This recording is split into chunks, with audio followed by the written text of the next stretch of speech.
Welcome back guys on my channel, and today we are going to show you how you can get the Python working fully on your PC without any trouble and within a few simple steps as always.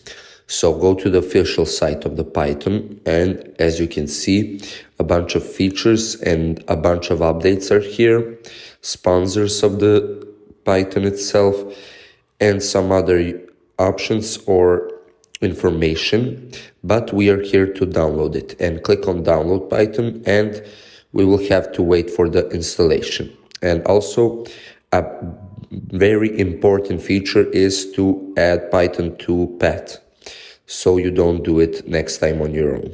Click on install now, select here yes, and we will wait for the installation process to complete, guys. Be here in a second. So now you can just simply close it, and we will now truly check if the Python is installed and if everything is working. So run as administrator the cmd and simply type in Python, then / and then type in version. After that, click on enter, and as you can see, the Python version is here, 3.11.2, guys.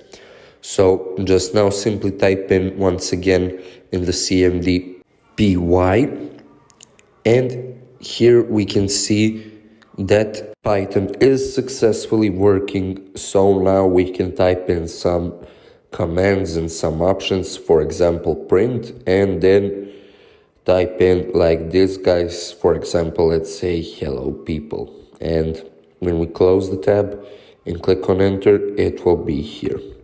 So one good way also to check it if it's still working properly, go to idle, which you will get it with Python, and then like in the cmd you should type in something else maybe, or the same thing, to see if it's working. And we will type in, let's say, hello world, and here you can see, guys, it is fully working. So I hope this was a useful tutorial for all of you, and we hope to see you in the next one also. Bye guys.